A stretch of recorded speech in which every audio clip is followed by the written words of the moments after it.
Rafah border کو مریضوں اور غیر ملکیوں کے انخلاء کے لیے دوبارہ کھول دیا گیا ہے۔ رفح بارڈر سے اب تک 90 سے زائد فلسطینی زخمیوں کو مصر منتقل کیا جا چکا ہے۔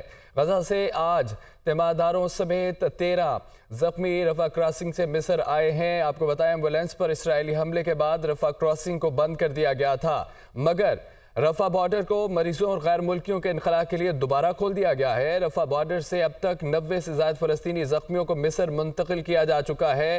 ایمبولینس پر اسرائیلی حملے کے بعد رفح کراسنگ کو بند کر دیا گیا تھا۔ آپ کو بتاتے چلے مصر سے خبر ہے، رفح بارڈر کو مریضوں اور غیر ملکیوں کے انخلاء کے لیے دوبارہ کھول دیا گیا ہے۔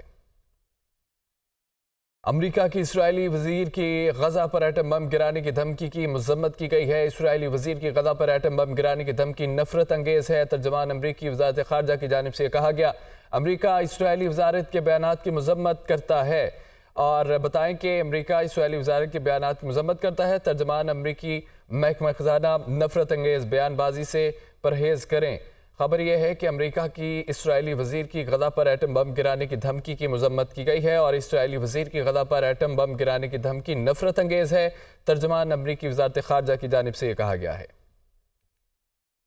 چین کا UN قراردادوں کے مطابق فلسطینی ریاست کے حل کا مطالبہ چینی آزاد فلسطینی ریاست کی حمایت کرتا ہے۔ ترجمان چینی وزارت خارجہ کی جانب سے کہا گیا، اسرائیل فلسطین تنازع پر چین کا موقف ہمیشہ سے مستقل اور واضح ہے۔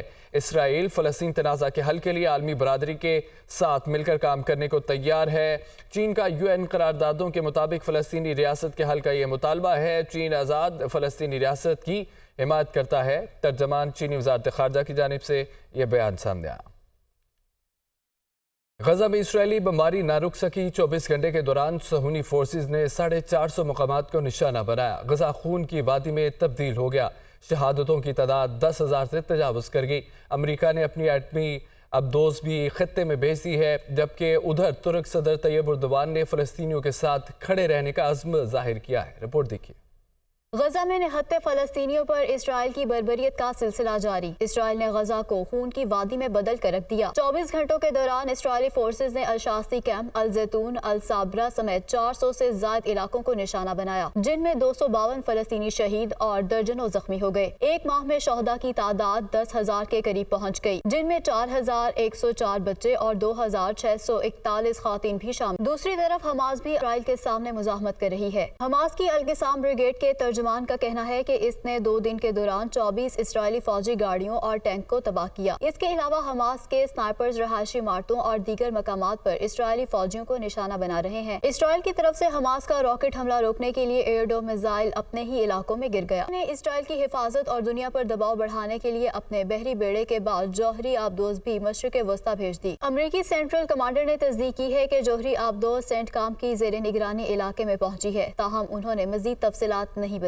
ترک صدر رجب طیب اردوان کا کہنا ہے کہ فلسطینی بھائیوں کو کبھی تنہا نہیں چھوڑیں گے۔ ریلی سے خطاب میں اردوان کا کہنا تھا کہ ترکیہ ہمیشہ فلسطینیوں کے ساتھ کھڑا ہے اور کھڑا رہے گا۔ فلسطینی بھائیوں کے ساتھ مل کر اسرائیلی جبر سے بچانا ہے۔ یہ ہماری تاریخی ذمہ داری ہے کہ اسرائیلی جرائم کو بے نقاب کریں۔ اقوام متحدہ کے گروپوں سمیت 18 عالمی تنظیموں نے فلسطین میں فوری سیز فائر کا مطالبہ کیا ہے۔ انٹر ایجنسی اسٹینڈنگ کمیٹی کی جانب سے جاری مشترکہ اعلامیے میں کہا گیا ہے کہ بہت ہو گیا، اب اسرائیلی حملوں کو ہر صورت رکنا چاہیے۔ اعلامیے میں مزید کہا گیا ہے کہ غزہ میں اسرائیل کی جانب سے عام شہریوں کا قتل سفاکیت ہے۔ ورلڈ فوڈ پروگرام کا کہنا ہے کہ غزہ میں غذائی اجناس کا موجودہ ذخیرہ 5 دنوں کا رہ گیا ہے۔ جنگ زدہ علاقوں میں ضروریات کے مطابق زیادہ خوراک نہیں بھیجی جا رہی ہے، جبکہ یورپی یونین نے غزہ کے لیے انسانی امداد میں 25 ملین یورو کے اضافے کا اعلان کیا ہے۔ یورپی یونین غزہ میں انسانی امداد کے لیے کل 100 ملین یورو دے گا۔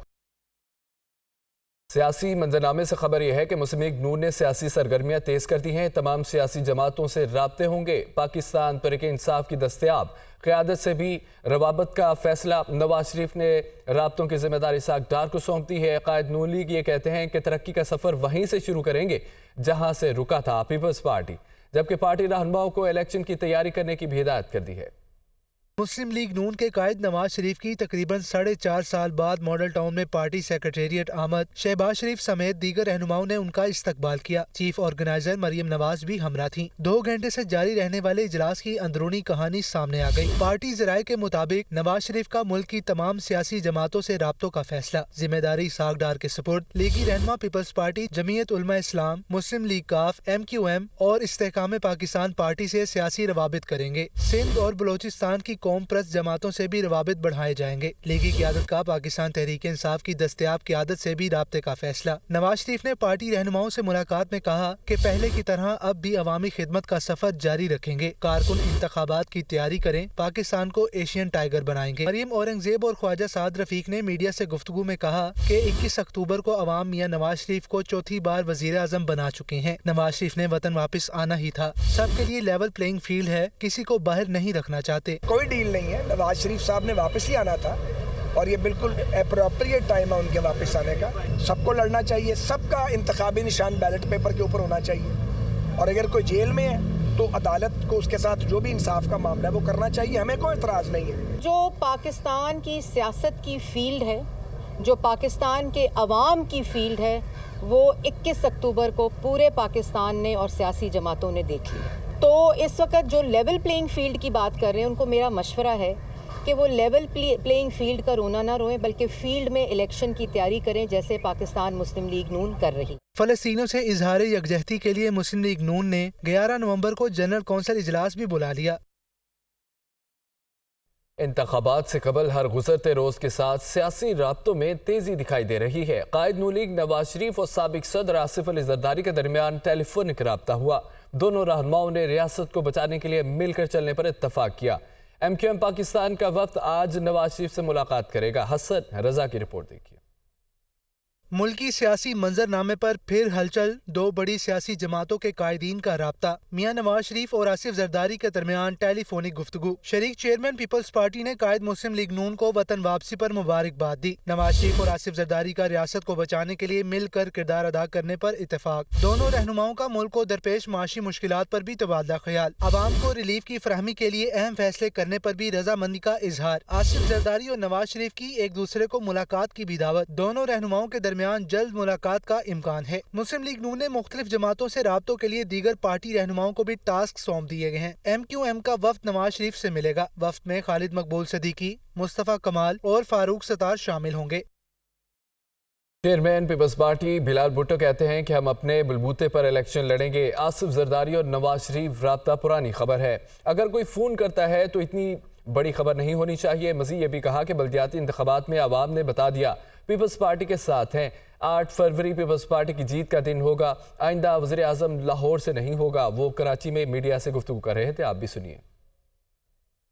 ہمارا رابطہ تمام سیاسی جماعتوں کے ساتھ رہے گا اور الیکشنز میں پاکستان پیپلز پارٹی اپنے بلبوتے پہ، اپنا منشور پہ، اپنا نظریہ کے مطابق لڑیں گے۔ ہر پاکستان کی شہری ایک امیدوار تو بن سکتا ہے، مگر آخر جو فیصلہ ہے وہ عوام کریں گے، اور میں پر امید ہوں کہ پاکستان کے عوام اس بار پاکستان کا وزیر اعظم لاہور سے تو نہیں ہو۔ صدر زرداری صاحب کا جو رابطہ ہوا تھا میاں صاحب کے ساتھ، وہ تو اپنا ان کا وطن واپسی کے آج خبر آئی ہے، آج شاید خبر آیا ہوگا، خبر پرانا ہے۔ انشاءاللہ تعالی ہمارا یہ امید ہے کہ تاریخ میں پہلی بار اب پاکستان پیپلز پارٹی کا نہ صرف KMC میں حکومت ہوگا، نہ صرف صوبائی حکومت ہوگا، مگر ساتھ ساتھ وفاقی حکومت ہوگا۔